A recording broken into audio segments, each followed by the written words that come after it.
इसी मुशायरे से मेरे को एक मतलब एक पॉइंट ऑफ व्यू माइंड में आया कि पहले के दौर में जैसे पहले महफ़िलें लगती थी, मुशायरे लगते थे।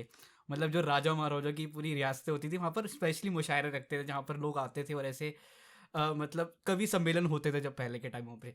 तो अभी क्या वो चीज़ें मिसिंग है कहीं न कहीं? तो गज़ल का स्कोप क्या अभी है? मतलब अगर हम देखें सिनेरियोज़ में गज़ल जो पहले होती थी, क्या उसमें कुछ चेंज आया है या अभी भी वो ओरिजिनेट हो रही है, अभी भी इवॉल्व हो रही है वो? अभी भी गज़लें बहुत ज़्यादा मुकम्मल है क्योंकि अभी वो सर्कल्स में जाना पड़ता है। दिक्कत ये है कि वो सर्कल मिलना मुश्किल है क्योंकि वो सर्कल वाइडली अवेलेबल नहीं है। अभी स्पोकन वर्ड का ज़माना आ गया। अगर मैं सच्ची करूँ, गज़ल भी स्पोकन वर्ड ही है। क्योंकि गज़ल जो है वो लिखी नहीं जाती है। कभी ऐसे नहीं बोलोगे आप कि गज़ल पेश की जाती है। गज़ल महफ़िलों में पेश की जाती है या गज़ल पढ़ी जाती है, राइट? गज़ल लिखी जाती है, फ्रेज़ कम ही लिख सुनते हो आप, राइट? कि अरे मैं गज़ल पढ़ना चाहता हूँ या मैं गज़ल पेश करना चाहता हूँ। तो गज़ल को in ideal format in an ideal environment ghazal is spoken word poetry क्योंकि at the end of the day spoken word poetry is spoken out loud. So it's a combination of performance art and literary art.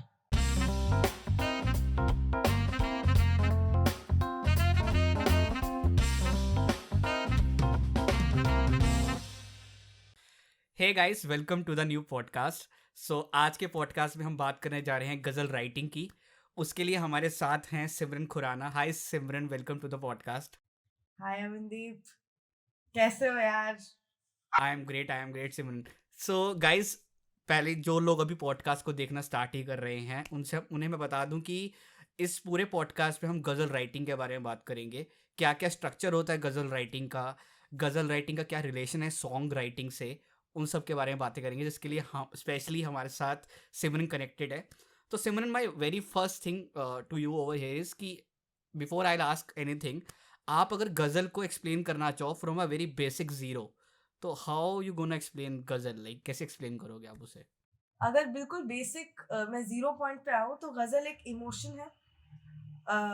एक poetry जैसे एक extreme emotion होता है। Poetry को अगर define करना हो एक्सट्रीम इमोशन कोई भी, चाहे वो खुशी का इमोशन हो, चाहे वो गम का इमोशन हो, चाहे और इसीलिए आप देखोगे ब्रेकअप होते हैं और जब प्यार होता है तो ये 2 मेजर रीज़न्स हैं जब पोएट्री निकल के आती है। क्योंकि और गज़ल का भी वही एक स्वरूप है कि इमोशन और हर गज़ल में इमोशन भरा हुआ था। दूसरा गज़ल के लिए अगर मैं एक वर्ड बोलूँ तो वो है कहानी। कि हर शेर के अंदर एक पूरी की पूरी कहानी होती है, जो गज़ल ही मुकम्मल कर पाती है। नज़्म बहुत लंबी होती है और कोई फ़ॉर्म बहुत लंबा होता है, लेकिन गज़ल जो है वो 2 लाइनों में आपको एक पूरी कहानी बता देती है। वो मेरे को बेस्ट पार्ट लगता है गज़ल का। तो मैं गज़ल को नाइस। ऐसे एक्सप्लेन करती हूँ। ओके, ठीक है। ओके, तो अभी गज़ल के बारे में हम और भी बाकी आगे बातें करेंगे, बट उससे पहले I just want to ask this thing कि गज़ल जो था उसका ओरिजिनेट कहाँ से हुआ, उसके बाद गज़ल राइटिंग जो थी ये इतनी फेमस कैसी हुई, या क्या क्या डिफरेंट स्ट्रक्चर होता है गज़ल राइटिंग का। तो आप अगर वो पूरा प्रोसेस बता पाएँ बेसिकली हमें, the people who are watching. तो आपने नाम सुना होगा आमिर खुसरो साहब का। दिल्ली में रहते थे और मैं मान जो छाप तिलक जो है सबने सुना है। वो वो गज़ल का जो जो शुरुआती दौर में स्ट्रक्चर बना ना वो वहाँ से शुरू हुआ है। तो छाप तिलक सब छीनी रे मुँह से नैना मिलई के इतना रिदमिक नहीं है जितनी आजकल की गज़लें होती हैं आप अगर देखो। लेकिन that is the rudimentary form of ghazal अगर पूरी पढ़ी जाए तो। छाप तिलक सब छीनी रे मुँह से नैना मिलई के, खुसरो निजाम के बलबल जाइए अपनी सी कर दीनी रे मुँह से नैना मिलई के। तो वो जो रिदम है वो सब जो है वो वहीं से निकल के आया। तो आमिर खुसरो को बोला जाएगा यहाँ पर कि उन्होंने शुरुआत की है। उन्होंने बहुत सारी चीज़ों की शुरुआत की। एक तो बहुत बड़ी चीज़ की उन्होंने शुरुआत की है, जिसको हम शायद भूल नहीं सकते हैं। उन्होंने हिंदुस्तानी क्रिएट करी। यानी उर्दू, हिंदी, मैथिली और जो भी भाषाएँ उनके आस-पास थी उनको मिक्स कर दिया उन्होंने। जो पहले लोग नहीं करते थे। पहले बोलते थे अरे भाषा को मिक्स नहीं करना। ये सही नहीं है, जो एलिट्स थे। लेकिन उन्होंने क्या किया, उन्होंने कहा नहीं, क्या फर्क पड़ता है, हम सभी बोलते हैं, सभी सुनते हैं। तो उन्होंने भाषाओं को मिक्स करके हिंदुस्तानी का जो जन्म हुआ है वहां से हुआ है। जो हम आज आम भाषा बोलते हैं वो हिंदुस्तानी है, उसमें उर्दू हिंदी सब मिक्स है। इनफैक्ट जो हम उर्दू जिसे बोलते हैं ना, उसमें 70% जो लफ्ज है वो हिंदी से आए हैं। मतलब हिंदी और उर्दू के एसेंशियली 70% वर्ड्स सेम है। घर, ताला, तलाक, अदालत, ये सब वर्ड्स हम लोग हिंदी में भी यूज करते हैं, राइट? ये सारे उर्दू में भी यूज करेंगे हम लोग।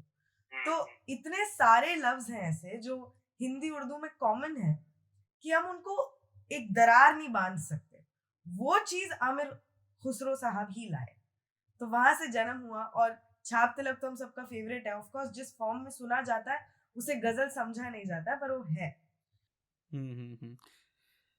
स्ट्रक्चर, अगर हम स्ट्रक्चर की बात करें, गजल का स्ट्रक्चर क्या होता है बेसिकली, अगर उसके बारे में आप बता पाए थोड़ा। गजल का स्ट्रक्चर देखो बहुत सिंपल है। अगर एक नॉर्मल गजल जो हम सब सुनते हैं, होश वालों को खबर क्या बेखुदी क्या चीज है, इश्क कीजिए फिर समझिए जिंदगी क्या चीज है। अब ये हम सब ने सुनी है, तो इसमें देखो स्ट्रक्चर क्या है। पहली जो 2 लाइनें हैं उन्हें बोलते हैं मतला। मतला यानी पहली 2 लाइनें। और जो पहली लाइन होती है उसमें जो एंड में यूज किया जाता है, होश वालों को खबर क्या बेखुदी क्या चीज है, इश्क कीजिए फिर समझिए जिंदगी क्या चीज है। तो ये दोनों लाइनों में क्या चीज है कॉमन है, तो इसको बोलते हैं रदीफ यानी रिफ्रेन। अंग्रेजी में रिफ्रेन होगा। Refrain is something that is repeated. In English poetry also refrain is repeated. तो रिफ्रेन जो है वो यहाँ पर पहली 2 लाइनों में आता है, उसके बाद अगला जो शेर होता है, मतले के बाद वाला शेर होता है, उसमें दूसरी लाइन में ही आएगा सिर्फ। और उससे पहले भी 2 वर्ड्स हम आते हैं रिफ्रेन से पहले, जो आप नोटिस करोगे, बेखुदी जिंदगी, ये दोनों राइम कर रहे हैं, राइट? तो ऐसे करके सिमिलरली थर्ड लाइन जो होगी उसमें भी सेम आएगा। तो जिंदगी है तो फिर अगली खामोशी क्या चीज है आता है ना, तो खामोशी भी राइम करता है, और क्या चीज है तो आएगा ही। और मैं कोई भी गजल का एग्जाम्पल ले लूं, चाहे हर गजल में ये फॉलो होता है पैटर्न। और गजल जो है उसमें मिनिमम होने चाहिए 5 से 7 शेर होते हैं, और लंबी तो जितनी मर्जी हो सकती है। और आखिरी जो उसका शेर होता है उसके बोलते हैं मक्ता। इसको इजीली रिमेम्बर करने के लिए, मक्तल वो जगह होती है जहां पर किसी का मर्डर होता है, जहां कोई खत्म होता है, मक्तल। तो मक्तल से मक्ता निकल के आया है, जहां गजल खत्म होती है। तो मक्ता जो है उसमें अक्सर तकल्लुस भी इस्तेमाल कर लिया जाता है। जैसे अगर दाग साहब लिखते हैं तो उनका तकल्लुस है दाग। अक्सर लोग, पता नहीं, लोग ऐसे ही गालिब यूज कर लेते हैं, ए गालिब, राइट? तो वो तकल्लुस है गालिब साहब का, आप अपना यूज करो। अक्सर लोग क्या करते हैं, कुछ शेर बनाते हैं, ए गालिब डाल देते हैं बीच में, तो वो एक्चुअली गालिब साहब तकल्लुस डालते थे अपना। उनके 2 तकल्लुस थे, उनका नाम था असदुल्ला खां गालिब, तो उनका तकल्लुस था असद और गालिब। वैसे आपका तकल्लुस अमन हो सकता है, आपका तकल्लुस दीप भी हो सकता है, आपका तकल्लुस कुछ और भी हो सकता है। फॉर एग्जाम्पल साहिर लुधियानवी साहब जो थे, उनका पूरा नाम, उनका ओरिजिनल नाम था अब्दुल हई, जो हमने कभी सोचा भी नहीं होगा। लेकिन साहिर उनका तकल्लुस था, साहिर उनका तकल्लुस था, और उन्होंने उसको ही अपना नाम बना लिया, और उसके आगे लुधियानवी इसलिए डाला क्योंकि लुधियाना के थे। तो ऐसे करके दाग दहलवी, दाग उनका तकल्लुस है, दहलवी दिल्ली के थे वो। गुलजार दहलवी, गुलजार उनका तकल्लुस है, वो दिल्ली के हैं, तो गुलजार दहलवी आ गया। जयपुरी आपने सुना होगा। ऐसे करके बहुत सारे शहरों से जो निकल के आते हैं ना, तो वो अपना शहर की आइडेंटिटी अपना लेता है। ओके, तो अगर हम गज़ल की बात कर रहे हैं तो गज़ल का रिलेशन म्यूज़िक इंडस्ट्री से और म्यूज़िक से कितना ज़्यादा है वो हम मतलब सोच नहीं सकते। अगर हम बात करें, इतने बड़े बड़े हमारे राइटर्स हुए हैं जो गज़ल बेस भी लिखते हैं। ओके, तो गज़ल का म्यूज़िक से क्या रिलेशन है, कैसे वो मतलब रिलेट करते हैं, रिदम कहाँ आती है उसमें, फिर मीटर का क्या रोल होता है उस पर, उस सब के बारे में कुछ बताइए। तो अब क्या होता है, अब मुझे लगता है कि हम सब ने, I would thank from Jagjit Singh to Ghulam Ali sahab, कोई भी ले लीजिए, हमने पहली जिंदगी में जो गजलें सुनी है वो इन्हीं की बदौलत सुनी होगी। क्योंकि अगर गुलाम अली और मुझे लगता है जगजीत सिंह ने जितनी गजलों को पॉपुलर किया है वो कोई और किसी ने नहीं किया, राइट? जगजीत सिंह ने इतनी गजलें गाई हैं, गालिब की इसलिए कितनी गजलें गाई हैं, और अब सब लोग उसको सुनते हैं, सब लोगों को पता है। और अगर अभी भी मैं कभी कभी उनके पुराने लाइव जो है वो देखती हूँ, तो फरमाइशें आती हैं तो इन गजलों की आती है, और लोग, मैंने कितने लोगों को सुना है ये बोलते हैं, अरे वो गुलाम अली साहब की गजल, अरे वो तो वो एक्चुअल में गजल गुलाम अली साहब की नहीं है, वो गजल शायद दाग दहलवी ने लिखी है, शायद शमीम जयपुरी ने लिखी हो, शायद अहमद फराज ने लिखी हो, वो गजल किसी और ने लिखी है, एक्चुअली उन्होंने खुद लिखी नहीं है, वो सिर्फ गा रहे हैं, पर उनका नाम लग गया है उन गजलों पर। तो देखिए, सिंगर्स ने नाम ही दे दिया है गजलों पर इतना ज्यादा कि ऐसा माना जाता है कि उन्हीं की है, उनका नाम लग जाता है, मतलब राइटर तो गया भाड़ में।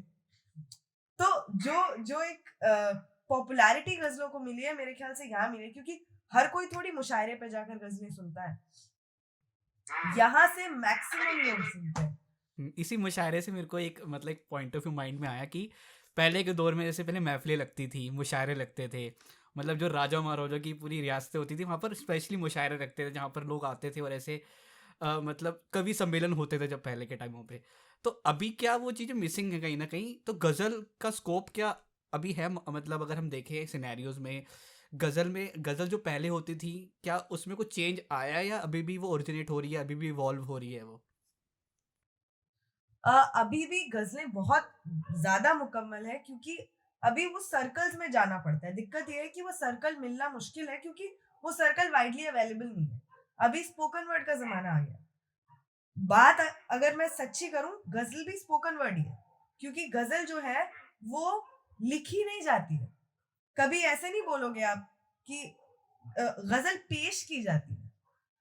गजल महफिलों में पेश की जाती है या गजल पढ़ी जाती है, राइट? गजल लिखी जाती है, फ्रेज कम ही सुनते सुनते हो आप, राइट? कि अरे मैं गजल पढ़ना चाहता हूँ या मैं गजल पेश करना चाहता हूँ। तो गजल को in ideal format, in an ideal environment, गजल इज स्पोकन वर्ड पोएट्री, क्योंकि at the end of the day spoken word poetry is spoken out loud, so it's a combination of performance art and literary art, which is what ghazal is also। और जितने भी आप देख लीजिए लोग गजलें लिखते हैं, जितने भी रहे हैं हमारे उस्ताद, तो वो लोग अपने पढ़ने के स्टाइल से भी फेमस रहे हैं कि कोई कैसे पढ़ता है, राइट? तो वो एक एग्जैक्टली तो उनकी आइडेंटिटी वो बन गई। तो अगर कोई कॉपी करेगा उनको, तो हम एकदम पहचान जाएंगे, अरे ये इनके अंदाज में पढ़ रहे हैं। तो वो अंदाजे बयां जो है वो भी बहुत इंपॉर्टेंट पार्ट होता है गजल का। तो मुझे लगता है कि स्पोकन वर्ड पोएट्री वो है। और पहले ऑफ कोर्स मुशायरे आज भी होते हैं, मुशायरे ऐसा नहीं आज नहीं होते हैं, लेकिन अब मुशायरे जैसे अब ओपन माइक ऑनलाइन होते हैं, तो मुशायरे भी ऑनलाइन हो गए हैं। उनको ढूंढना पड़ेगा आपको थोड़ा ज्यादा, क्योंकि जो जनता है वो थोड़ी कम है। लेकिन चांदनी रात बड़ी देर के बाद आई है, ये हम सब ने सुना है। चांदनी रात बड़ी देर के बाद आई है, लपेक बात बड़ी देर के बाद आई है, चांदनी रात। अब ये तो हम सब ने सुनी है। क्यों? क्योंकि उसको पैकेजिंग कर दी है, तो ऐसे ही पैकेजिंग करनी पड़ेगी। मेरे रश के कमर तूने पहली, ये किसने नहीं सुनी? क्यों? पैकेजिंग कर दी है। तो ऐसे करके अगर उसकी पैकेजिंग करी जाए गजलों की, तो आज भी लोग बखूबी सुनेंगे। और मैंने देखा है, मैं जब भी महफिलों में, और मैं महफिल की मतलब बात कर रही हूँ कि दोस्तों की महफिल में जब भी जाती हूँ ना, और जब भी चल जाता है कि होश वालों को खबर क्या बेखुदी क्या, सबको पता है, वो सब साथ में गाते हैं। तो ऐसा नहीं है कि लोग गजलें सुनते नहीं, बस उसकी पैकेजिंग हम लोग आजकल पता नहीं क्यों ढंग से कर नहीं रहे। तो अगर उसकी आई थिंक पैकेजिंग ढंग से की जाएगी तो गजल चलेगी। तो Simran, my next question over here is कि यार गज़ल के अंदर जैसे आपने बोला कि उर्दू भी होती है, हिंदी भी है, इन सब का मिक्सचर है, तो वोकैबलरी काफ़ी, मतलब अगर हमें गज़लें लिखनी है, इसका मतलब हमारी उर्दू और ये सब चीज़ें स्ट्रांग होनी चाहिए, या फिर वो हमें वो वर्ड्स आने चाहिए क्या? तो ये हाउ यू प्रोसेस, तुम इस ये कैसे प्रोसेस करते हो? अगर कोई गज़ल राइटिंग में स्ट्रांग होना चाहता है तो वो क्या एग्जैक्ट प्रोसेस फॉलो करे, या फिर वो किन किन किन रीडर्स को पढ़े, क्या प्रोसेस हो उसके लिए? देखो गजल लिखना से सबसे ज्यादा, मतलब अगर आपको गजल लिखनी है राइट, तो सबसे ज्यादा इम्पोर्टेंट है गजल पढ़ना। सबसे ज्यादा इम्पोर्टेंट है, क्योंकि आप जब पढ़ने लगते हो तो धीरे धीरे आपको, क्योंकि गजल के लिए आपको ना तो सिर्फ समझ में आना चाहिए कि रिदम है, राइम है, आपको जो गजल का जो जो म्यूजिक है ना, जैसे फॉर एग्जांपल जब मैं पढ़ती हूँ, होश वालों को खबर क्या बेखुदी क्या चीज है, इश्क कीजिए फिर समझिए जिंदगी क्या चीज है। जब मैं ये जब बोलती हूँ तो ऑटोमेटिकली इसमें एक इंटरनली एक रिदम है जो हर एक शेर फॉलो कर रहा है। और मैं एक और बेहतर एग्जांपल देती हूँ, एक बहुत अच्छी किताब है जो मेरे पास है, जो मैं पढ़ रही हूँ उसका। और ये गज़ल आई थिंक इकबाल अशर साहब की one of the most famous ghazals में से आती है, और उसमें एक बड़ा अच्छा लेसन भी दिया उन्होंने। लेकिन रिदम को अंडरस्टैंड अगर करना है तो रिदम को पढ़ के ही अंडरस्टैंड किया जा सकता है। जैसे फॉर एग्जांपल जब आप डांस करते हो या जब आप म्यूजिक करते हो तो आपको रिदम कैसे समझ में आता है, करते करते समझ में आता है ना। तो ये भी अगर जब मैं पढ़ती हूँ उसको, ठहरी ठहरी सी तबीयत में रवानी आई, ठहरी ठहरी सी तबीयत में रवानी आई, आज फिर याद मोहब्बत की कहानी आई, आज फिर नींद को आंखों से बिछड़ते देखा, आज फिर याद कोई चोट पुरानी आई। तो ये जो एक सेम सेम सेम पैटर्न है ना, जरूरी है। और ये तो पैटर्न ढूंढना पड़ेगा, कहाँ पर आपको पॉज लेना है, कहाँ पर वो रिपीट कर रहा है। गजल ये है कि मुद्दतों बाद चला उन पे हमारा जादू, मुद्दतों बाद हमें बात बनानी आई, मुद्दतों बाद पशेमा हुआ दरिया हमसे, मुद्दतों बाद हमें प्यास छुपानी आई, मुद्दतों बाद मयस्सर हुआ माँ का आंचल, मुद्दतों बाद हमें नींद सुहानी आई, इतनी आसानी से मिलती नहीं फन की दौलत, ढल गई उम्र तो गजलों पे जवानी आई।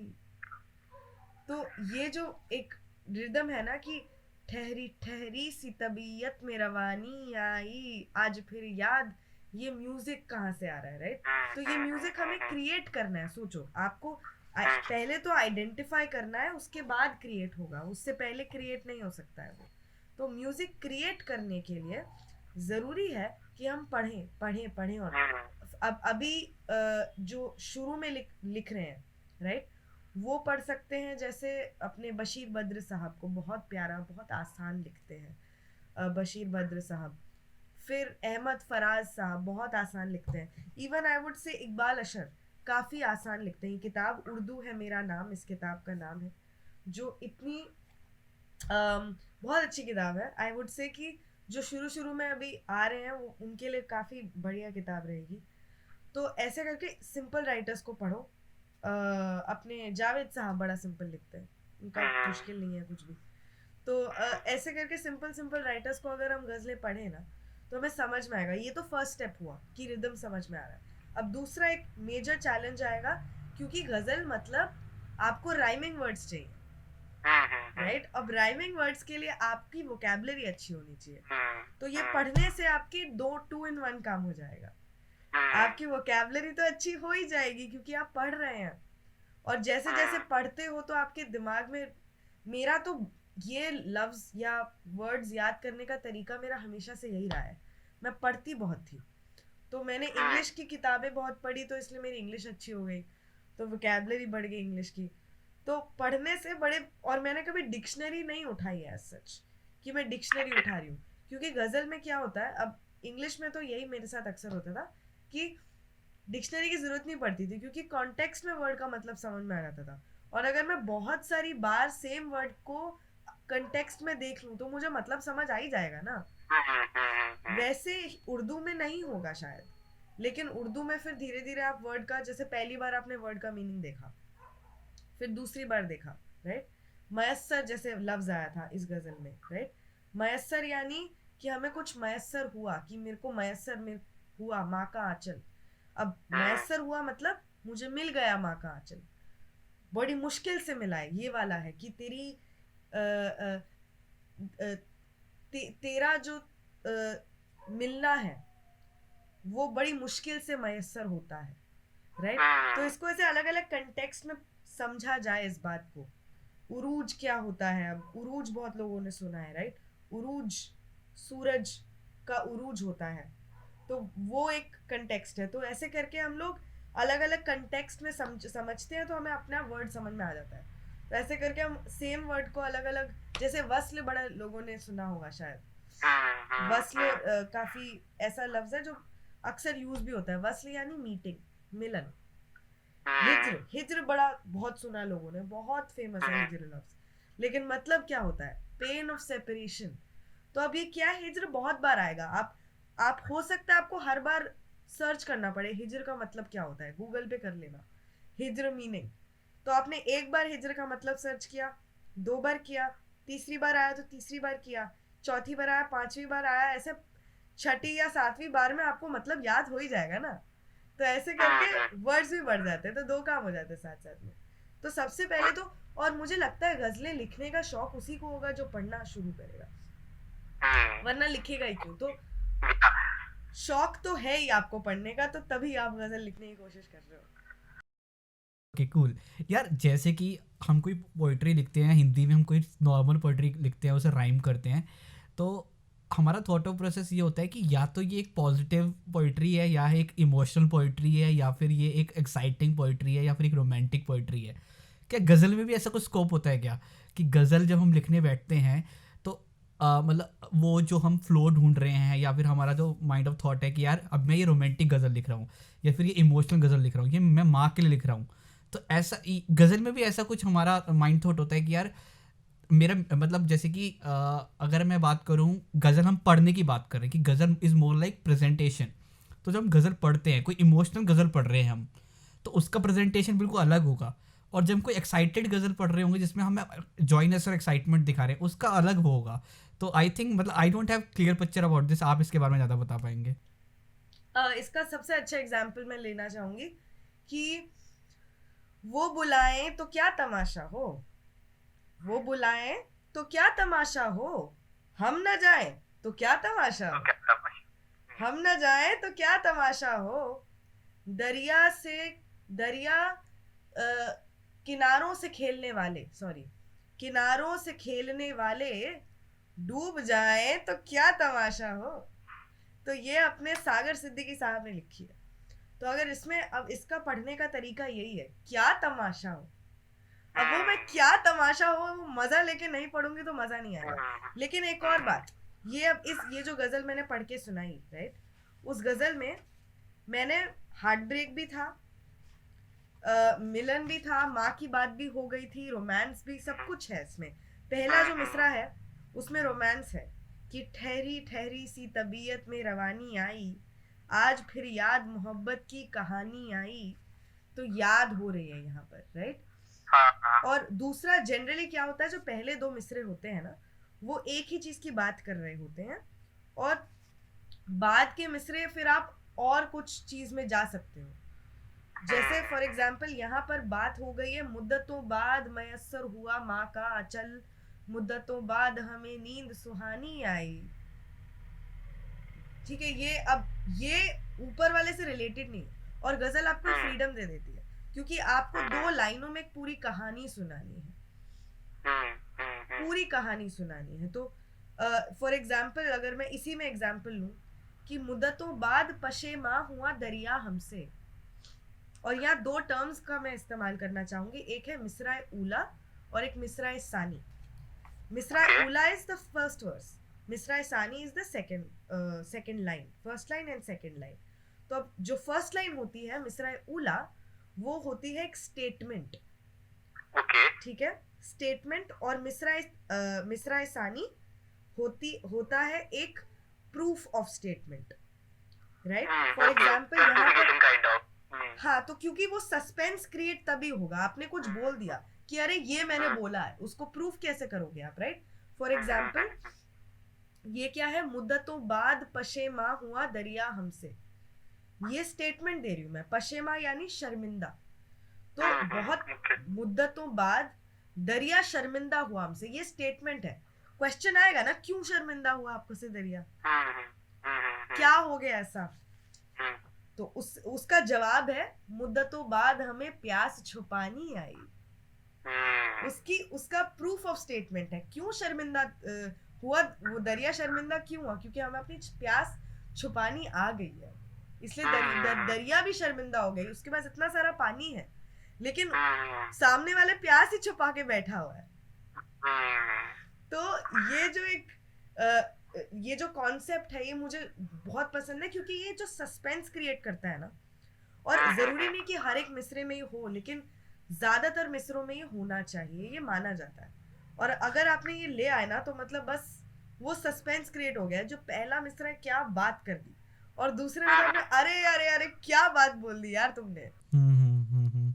आई थिंक वो जो लेवल होता है ना, जैसे कि कभी कभार हम क्या करते हैं, पहले जो आप बोल रहे हैं मिसरा बोल रहे हो, जैसे अगर मैं तो पोइट्री की बात कर रहा हूँ, पहले पोइट्री की लाइन में हमने कुछ एक प्रीमाइस बना दिया, ठीक है, प्रीमाइस सेट कर दिया, और प्रीमाइस सेट करने के बाद हमने उस प्रीमाइस का कंपैरिजन कर दिया एक बिल्कुल ही आम चीज़ से, या बिल्कुल आम फेस से, या हमने कुछ मतलब एक बिल्कुल एक्सट्रीम चीज़ों की दो कंपैरिजन कर दिया, ये तो बहुत वाह चीज़ है और ये बिल्कुल लो चीज़ है, और उसका कंपैरिजन इतना मतलब वो होता है ना, रॉ होता है, इतना प्योर होता है कि लगता है कि भाई ये क्या ही जादू हो गया मतलब। तो गज़ल में भी वही कुछ होता होगा, मतलब जितना मैं समझ पा रहा हूँ। गज़ल है उसमें एक मिसरा, उसमें एक आता है, एक शेर आता है जो बहुत प्यारा शेर है, वो शेर ही पढ़ूंगी बस मैं, लेकिन उससे पहले मैं वो पहली ऊपर की दो लाइनें पढ़ देती हूँ कि उसे बचाए कोई कैसे टूट जाने से, उसे बचाए कोई कैसे टूट जाने से, वो दिल जो बाज ना आए फरेब खाने से। अब देखो यहाँ यूज हुआ है मिसरा ऊला मिसरा सानी, क्योंकि पहले आपने एक स्टेटमेंट दी कि उसे बचाए कोई कैसे टूट जाने से, अब स्टेटमेंट, प्रूफ ऑफ स्टेटमेंट, वो दिल जो बाज ना आए फरेब खाने से। और एक इसका बड़ा बहुत ही मशहूर शेर है कि ना जाने कितने चरागों को मिल गई शोहरत, सस्पेंस क्रिएट किया मैंने, ना जाने कितने चरागों को मिल गई शोहरत, एक आफताब, आफताब यानी सूरज, एक आफताब के बेवक्त डूब जाने से। क्या बात है। तो ये जो सस्पेंस क्रिएट किया है कि आपने पहले मिसरे में आधी बात बोली, दूसरे मिसरे में बाकी आधी बात बोली, ये भी एक तरीका है, बट वो वही है कि आप प्रूफ कर रहे हो। पहले में आपने बोला कि भाई चरागों को शोहरत मिल गई, कितने सारे चरागों को शोहरत मिल गई, कैसे मिली शोहरत, वो क्वेश्चन आता है हमेशा, एक हाउ या वाई या कोई तो क्वेश्चन या सवाल आएगा, और उसका जवाब होगा अगली लाइन में कि एक आफताब के बेवक्त डूब जाने से शोहरत मिल गई। क्या बात है। वो गजल में ही कॉन्सेप्ट है, और ये इसकी वजह से वो जो आप महफिलों में देखते हो ना कि आता है हर शेर के एंड में अरे वाह वाह क्या बात, वो ये है इसका रीजन ये है। माइक ड्रॉप वाला जो आता है ना कि माइक ड्रॉप हो गया इस पे, तो नाइस। अरे यार मतलब सारे पॉडकास्ट में ना मैं जनरली ये क्वेश्चन हर एक आर्टिस्ट से पूछता हूँ, हर एक मतलब जो भी पॉडकास्ट में आते हैं, कि आजकल के टाइम पीरियड में क्या है कि अगर हम भी कोई भी अपलोड अपनी वीडियो कर रहे हैं सोशल मीडिया पे, हमने कुछ अपना गज़ल खुद की लिखी गज़ल या हमने खुद की कुछ पोइट्री लिखी, तो जब हम उसे नरेट करते हैं या फिर हम कहीं पर भी अपलोड कर रहे हैं, तो हमारे लिए व्यूज़ बहुत मैटर करती हैं, number of views, numbers matter करते हैं। तो आजकल खेल ना नंबर्स की हो गई है बहुत ज़्यादा। तो जब खेल नंबर्स की होती है ना, तो आप अपनी रॉनेस और आपका जो वो होता है ना मासूमियत खो देते हो, क्योंकि आप क्या करते हो, आप भागते हो नंबर्स के पीछे। तो यार ये नंबर्स के पीछे भागने वाली जो दौड़, ये ज़रूरी है या नहीं? मतलब मेरे को आजकल के अगर आप टाइम में आपको एक थोड़ी फेम चाहिए या फिर आपको उसको मोनेटाइजेशन में कन्वर्ट करना है, ऑब्वियस की बात, आपको मोनेटाइजेशन में कन्वर्ट करना है तो आपको व्यूज़ चाहिए होते हैं, बट ये व्यूज़ और सेटिस्फेक्शन का जो बैलेंस होता है ना, ये कितना मैटर करता है? इंसान पे डिपेंड करता है, क्योंकि हर एक इंसान अलग तरीके से देखता है. फॉर एग्जाम्पल मैं अगर पर्सनली बताऊं तो अभी मैं नौकरी कर रही हूँ, राइट. मेरा सोर्स ऑफ इनकम वो है, और मैं अपनी सोल को अगर मुझे नरिश करना होता है तब मैं पोइट्री के पास जाती हूँ. मैं पोइट्री के पास generally most of the time एक मॉनेटरी सोर्स मेरे लिए कभी रहा नहीं है. इवन जब मेरी येलो रूम जब मैं चला रही थी तो भी yellow room was never a monetary source, क्योंकि एनीवे वहां से कितने ही पैसे आ जाते थे, राइट. और मेरा ऑब्जेक्टिव था ही नहीं कि मैं पैसे कमाऊं. मेरा ऑब्जेक्टिव था कि 4 लोग मिलके आके बैठे और पोइट्री की बातें करें, जो मेरा ऑब्जेक्टिव पूरा भी हुआ, क्योंकि वो 4 लोग मुझे खुद नहीं मिल रहे थे. मैं खुद के लिए वो 4 लोग ढूंढ रही थी, और मैंने अब वो बाकी 4 लोगों के लिए भी स्पेस क्रिएट कर दिया ना, क्योंकि पहले ऐसी कोई जगह ही नहीं थी उस वक्त जब मैं गई और मैं ढूंढ रही हूँ. और बना ही क्यों है वो येलो रूम? बना इसलिए क्योंकि मुझे कोई ऐसी जगह नहीं मिल रही थी जो मुझे पसंद आ रहा था, कि जहाँ मेरी जो नरिशमेंट सोल को चाहिए थी वो मिल नहीं रही थी मेरे को ओपन माइक में जाके भी, क्योंकि लोग सुन ही नहीं रहे थे. मैंने कहा ये क्या बात हो यार, ऐसा कौन सा ओपन माइक हुआ जहाँ लोग ही नहीं सुनते हैं, क्या ही पॉइंट हुआ. तो मैंने वो बना ली, तो वो मुझे वहां से मिली, राइट. लेकिन अब जैसे फॉर एग्जाम्पल मेरे एक बहुत अजीज दोस्त हैं यश शुक्ला नाम के, वो क्या करते हैं, रील्स डालते रहते हैं जिसमें 2-2 शेर आते रहते हैं उनके, और वो ऐसे करके 2-2 शेर एक गजल के 2-2 शेर एक गजल के डालते हैं, और वो आगे भी जाती है रील, और बहुत प्यारा लिखते हैं. उनकी एक गजल है, जैसे तुमको बरसातों से डर लगता है, जैसे तुमको बरसातों से डर लगता है, मुझको भी तन्हा रातों से डर लगता है, मुझको भी तन्हा रातों से डर लगता है, इसीलिए ये शोर जरा ज्यादा करती है, इसीलिए ये शोर जरा ज्यादा करती हैं, आवाजों को सन्नाटों से डर लगता है, आवाजों को सन्नाटों से डर लगता है. और अगला मिसरा सुनिएगा क्या लिखा है, कि पहले ये डर था कि कोई मार न दे, पहले ये डर था कि कोई मार न दे, अब तो बस अपने हाथों से डर लगता है. तो ये अगर मैं कोई लिखता है, मतलब उन लिख के अगर वो रील पे डाल देते हैं, तो ऑफ कोर्स जो पसंद करते हैं गजलों को वो जाएंगे और उनको लाइक करेंगे और शेयर करेंगे, जो बेशक होता भी है. तो अब मैं रील, मुझे पता है कि मुझे डालनी चाहिए, पर एक तो मेरे पास वक्त नहीं होता, और दूसरा मुझे ऐसा इतना नीड नहीं लगता कि अरे मुझे डालनी है, राइट. लेकिन again there are people who want कि, तो हर किसी पे डिपेंड करता है, हर कोई गुलजार नहीं बन सकता, राइट. अभी कुछ लोग ऐसे भी हो सकते हैं जो मैं नाम भूल रही हूँ उनका, क्या नाम है अपना, प्रसून जोशी भी हो सकते हैं, जो मार्केटिंग में काम भी करें काफी, मतलब मार्केटिंग इंडस्ट्री में प्रसून जोशी का जो नाम है वो भी है, बना हुआ है, वो नौकरी करते हैं बकायदा, लेकिन वो साथ में जब उनका मन करता है तो लिरिक्स भी लिख देते हैं, लेकिन वो भी बहुत बढ़िया, मतलब काफी डिमांड में रहते हैं. प्रसून जोशी अगर किसी गाने का लिरिक्स लिखेंगे तो गाना हमको पता है कि बहुत बढ़िया होगा, क्योंकि वो प्रसून जोशी ने लिखा है, लेकिन वो साथ में नौकरी भी कर रहे हैं, तो वो बेसिकली पेट काटने के लिए नहीं लिख रहे हैं लिरिक्स, वो पेट लिरिक्स इसलिए लिख रहे हैं क्योंकि वो लिरिक्स लिखना चाहते हैं, उनको धुन अच्छी लगी, उनको कॉन्सेप्ट अच्छा लगा, और वो चाहे तो मना भी कर सकते हैं, उनके पास इतनी पावर है कि वो मना कर सकते हैं. मेरे एक दोस्त हैं वो यही करते हैं कि भाई देखो मैं नौकरी कर रहा हूँ, तुमको अगर मेरे को 5,000 देने हैं तो मुझे दो, वरना मैं जा रहा हूँ, बाय बाय, मेरे को जरूरत नहीं है वैसे भी तुम्हारे गीत की. तो फिर वो पावर आ जाती है आपके पास कि अरे आप मना भी कर सकते हो.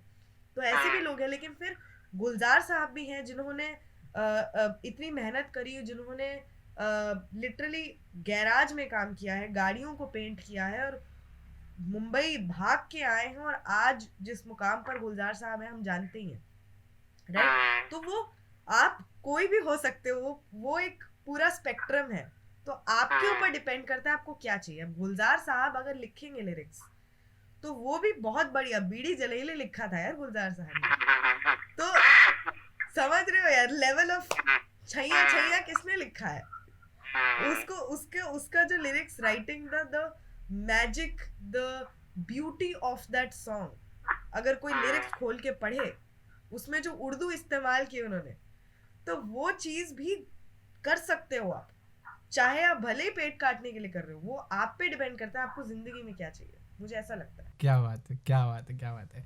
ओके सिमरन, तो पॉडकास्ट के हम एंड पे आ चुके हैं। तो eight the end of the podcast जो व्यूअर्स हमें तीर से देख रहे हैं, thank you so much first of all, जो हमें तीर से सुन रहे हैं, उन व्यूअर्स के लिए एक आखिरी लास्ट मैसेज क्या होगा एक गज़ल इंडस्ट्री को रिप्रेजेंट करते हुए, अगर आप कुछ बोलना चाहो तो? मैं तो बस यही कहूंगी कि गजलें सुनिए। गजलें क्यों इसलिए सुनिए क्योंकि आप चाहे खुश हो, आप चाहे दुखी हो, आप चाहे शराब पी रहे हो, आप चाहे सोबर हो, आप चाहे नाचना चाहते हो, सेलिब्रेट करना चाहते हो, हर चीज़ के लिए गजलें बनी हैं। गजलें इमोशन है, गजल में रिदम है, तो इतनी कंप्लीट है वो चीज़ कि आपको जिस भी चीज़ के लिए सुननी है आप सुन लो, बस लगा के रखो और सुनते रहो, और क्या बात। आपको एक ना एक दिन लत भी लग जाएगी उसकी। आपको एक पॉइंट आएगा जब आप सुनोगे होश वालों को खबर क्या, बेखुदी क्या चीज़ है, और आप बेखुद हो जाओगे बिना किसी पदार्थ के। आपको कुछ नहीं चाहिए लाइफ में। तो वो जो चीज़ है वो गज़ल से मुझे मिली है, और मुझे लगता है जो भी दिल से सुनेगा ना उसको भी मिल जाएगी। क्या बात है। Okay, thank you so much Simran for your time and I hope so you like it, even we enjoyed a lot. Okay guys, see you in the next podcast. Yeah, bye bye. बहुत मज़ा आया, चलिए।